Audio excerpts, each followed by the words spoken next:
Hi friends, कसे आहात सगळे? मी आहे जयश्री आणि माय एक्झाम्स या यूट्यूब चॅनलवर तुमचं पुन्हा एकदा खूप मनापासून स्वागत. तर फ्रेंड्स, आज आपण 27 नोव्हेंबरच्या काही चालू घडामोडी पाहणार आहोत. त्याआधी जर चॅनलवर नवीन असाल आणि चॅनलला सबस्क्राईब केलं नसेल तर माय एक्झाम्स या यूट्यूब चॅनलला नक्की सबस्क्राईब करा.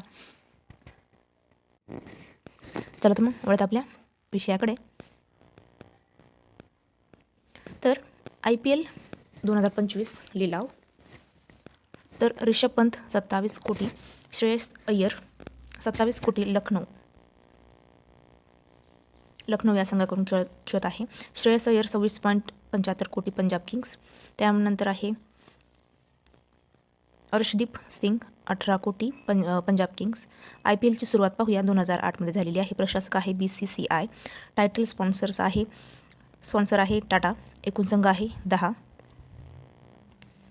तसेच IPLमध्ये सर्वाधिक धावा विराट कोहलीने केलेल्या आहेत.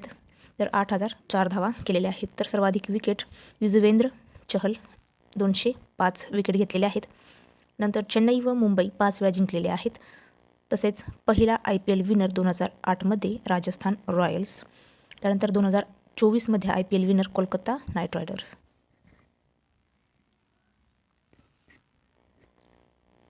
पुढे पाहूया. 12 वर्षानंतर होणार कुंभमेळा प्रयागराज उत्तर प्रदेश येथे. तर कुंभमेळा हा एक हिंदू सण आहे, ज्यामध्ये प्रयाग, हरिद्वार, नाशिक व उज्जैन या दर 4 वर्षांनी कुंभमेळ्याच्या अनुक्रमे आयोजित होते. करोडो भाविक जमतात व नदी स्नान करतात. तसेच 2025 प्रयागराज उत्तर प्रदेश, 2013 प्रयागराज. तर 13 जानेवारी 2025 ते 26 फेब्रुवारी 2025 पर्यंत हा कुंभमेळा होणार आहे. तर 2017 युनेस्कोने कुंभमेळा हा मानवतेचा अमूर्त सांस्कृतिक वारसा असल्याचे जाहीर केले आहे. पुढे पाहूया.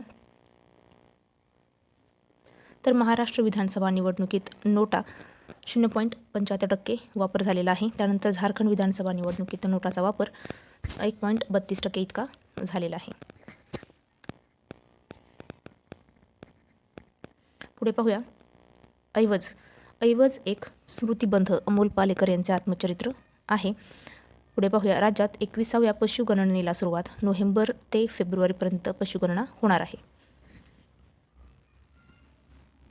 पुढे पाहूया.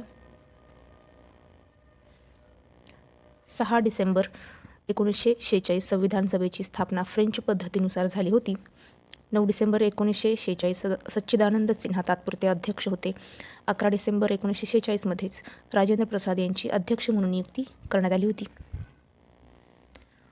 तसेच 13 डिसेंबर 1946 जवाहरलाल नेहरू यांनी उद्दिष्टांचा ठराव मांडला. तीच पुढे प्रस्तावना झाली. पुढे पाहूया. 22 जानेवारी 1947 उद्दिष्टांचा प्रस्ताव मंजूर. त्यानंतर 22 जुलै 1947 राष्ट्रध्वज स्वीकारला गेला. त्यानंतर 15 ऑगस्ट 1947 भारताला स्वातंत्र्य मिळाले.